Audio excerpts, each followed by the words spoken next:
So I got a question from a user asking how to get into the games industry. The current path that they were on is that they were going down the solo learning route. So it's a really good question. I feel somewhat qualified to say it. So I lecture in the games art universities, and also I've been a games art director. So I've been on the hiring side for getting game industry artists. I've also been through the process. When I studied, I did it at university. The environment's changing, and you'll see as I go through this. So I don't know how long it'll take, but the most important thing is that I get you on the best track for what's fitting to you to get to the games industry. Lots of rewards like independence, working from home, and just a very fun and growing industry to be inside of. So the first path is solo. So this is the assumption that you're going to use YouTube videos, things like free tutorials. And as you're in the software, potentially you're going to be going through Google. If you ever have a problem, you're going to have to search that yourself and get through there. An alternate route is paid courses. So this is usually run by an industry professional or someone claiming to be in the industry.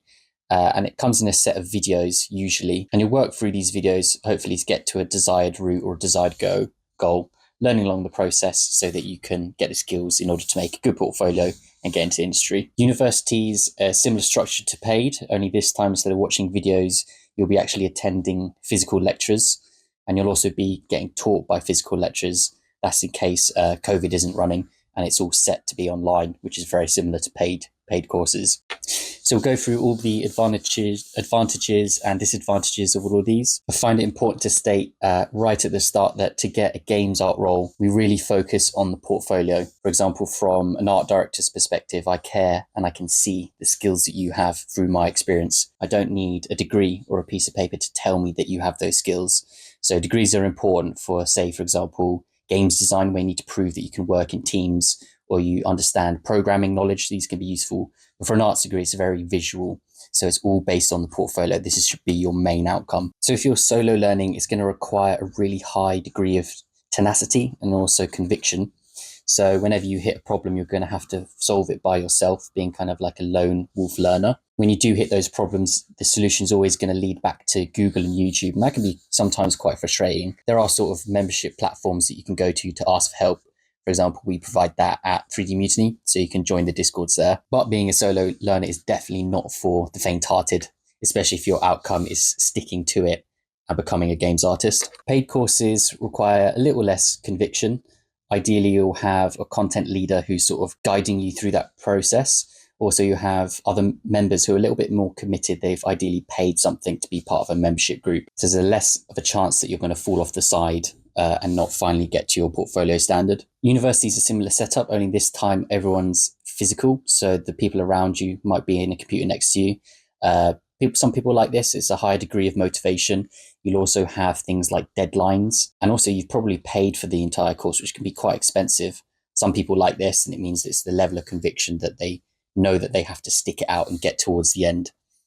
So along this route is just basically the degree of conviction / competence.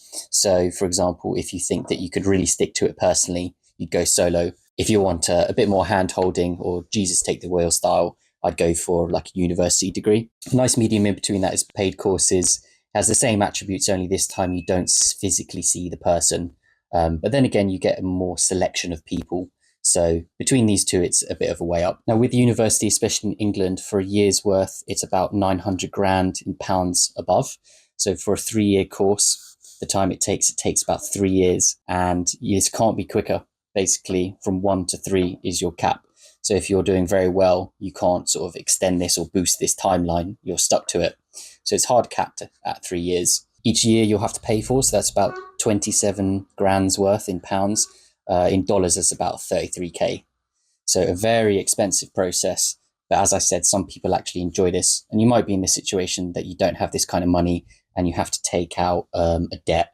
So this debt will follow you for the rest of your career until you pay it off. So there's a big factor to take into account. Next is a paid course. In all honesty, to take you from not knowing anything about games or to the industry, I suspect it would be between $600 and $1,000. Anything lower, I'd be very suspicious of. Anything higher, I'd also be suspicious of. So the added benefit of this is you can focus down, say you want to be a very specific stylized character artist, or if you want to be an environment artist, you can pick the course that's right for you and just pay that kind of money. In terms of timeline compared to university, Obviously, it's capped based on how much time you put in and how often you look at these videos and in what order. So if you're someone who's extremely motivated, potentially putting in like a 9 to 5, I suspect you would get to an industry standard in about 1 year. Obviously, depending on skill and how efficient you are with that process, also depends on how good the course is and how good the mentor and leader, how much experience and how much teaching experience they have, and if you have a good relationship with them. But roughly about 1 to 2 years, I'd say, is a safe bet. Nice thing, of course, with this is you can always stop and come back to it. Say you don't have the funds at the time, or you just want to take a smaller break, you can hop in between these and resume them at different stages. On the solo route, this obviously gets a little bit tricky. All I say is that the more issues you hit, the more time it's going to take. So this is really dependent on your Googling efficiency, how much data is out there. So say, for example, if you're in a niche subject, this is going to take longer to go solo, and basically how good at networking and being in communities you are. So this is under script. Potentially, I would say it'd take about 3 to 5 years, and this would be a very grueling 3 to 5 years. The added benefit to that, of course, is that it will cost you nothing, potentially cost you nothing. So this can be really attractive to someone who doesn't really want to take on any kind of debt, or maybe you're younger, you're maybe 15 to 16, and you have way more time in comparison to how much money you have. This would be a very good place to go. If you do have some spare funds, I really suggest going and taking one of these courses just for the sake of time efficiency, because maybe if you're 20 to 30, time equals money and you want to get there as quickly as possible. 3 years, this obviously takes a lot of time and it also takes a lot of money. But for some people, this is a very big commitment. That being said, university students, they don't always make it to the end. So even though the convictions here over after 3 years and the amount of money that they put in, still sometimes they fall off. So you can imagine what it's going to be like if you're going solo for 3 to 5 years. It's going to be a very difficult process, very testing. There's also some achievements at the end. So with solo, it's more personal achievements and also the art that you produce. So the art's going to be very, very important. It also could have come in the form of social likes, or maybe some coverage on a piece of art that you've made. For paid courses, obviously you can say that you've been through the process and you can track back and see the courses that you've completed.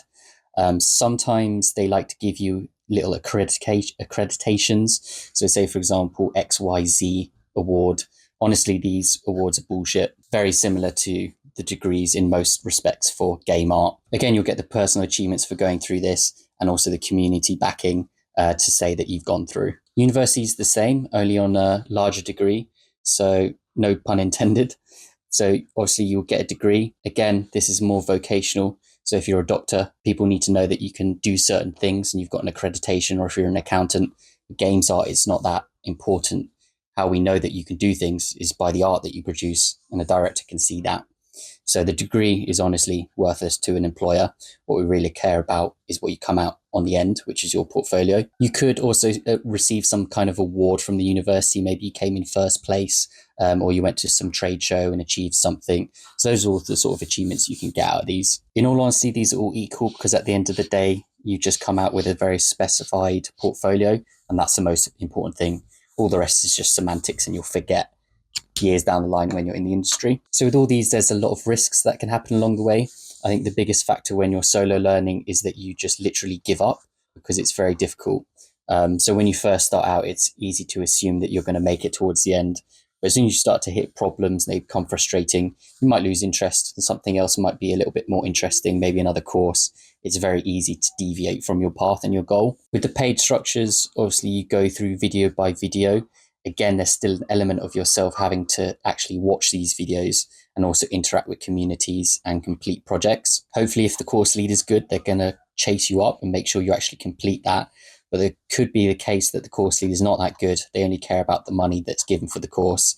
And if you fall by the wayside, it doesn't matter because you've already paid. So really just vet the kind of course leaders that you've got. So sometimes the same could be true for the university. So in this sense, you just go through each video, each lecture. It's all about turning up to lectures and completing the subjects, completing deadlines. Again, it's hard. It's actually quite hard to do that. Easier said than done. Sometimes you can get obviously bad lecturers. Sometimes you can get bad courses, and sometimes you can get bad people around you, which can stray you off your path of getting towards the industry. So the only thing with universities is it's very sticky. So if a course is bad, it's hard to change because of all the red tape and logistics. And it's the same with the course lecturers. If they're bad or if they've done something, it's very hard to get rid of them and change them out, just because of the logistics and the institutional chaos that's in between that. So going back over, I think being solo and having that kind of conviction, it's a nice thought to have, that you can have the ability to do it. If I went back in time, I don't think I would actually be able to achieve it. So you're just risking quite a lot in terms of getting towards the end. With paid structure, I feel it's like a good sacrifice between the two. It's very similar to the sort of camaraderie and accountability that you find at uni, only this time it's all online and you can do it in your own time. So I'd give a big bonus to this one. In terms of price, it's purely dependent on the situation. Unfortunately, everyone has different situations. So if you don't have much money, then obviously the lower costs are gonna be very good for you. And also if you don't have the funds for it, potentially you're gonna have to take on a form of debt. And in this case, it will come in the form of a university loan, depending on where you're living. So if you have the ability to make a little bit of money, or you have the ability to have some savings, I would suggest potentially going for a paid course. Time dependent, I'd say it's, again, what your situation is. So if you're younger, potentially you could start out with a solo, see how it goes and what your conviction's like. If you're around the 18, some people just go straight into university because they think that's the only thing that's the option for them. Maybe if you're older and you've worked a bit, paid courses might be a better option for you. So to answer your question, whether you should go solo, whether you should go paid or go to university, the way I like to think about it is, if I had a cousin or if I had a child, what would I suggest for them in terms of everything that I know, being the art director and also the university lecturer? I'd say that the paid course is potentially the best. You get all the benefits of the university. There's slightly less accountability, so there's more chances to slip, but at the same time, you're not paying the hefty fee for that. So if you have the conviction and you know that you want to get into the industry, I suggest that you stake a little bit of money. That will help with your conviction. And also you potentially could get there quicker. Also at the same time, if you do have a job, you can continue to do that. The only thing that you'd be missing out on, which a lot of people like, is the university lifestyle and culture. So depending, if you don't enjoy the sort of drinking elements of it, living with others, then potentially you would want to go with paid or solo. But if the whole experience is important to you, then I suggest going for this one.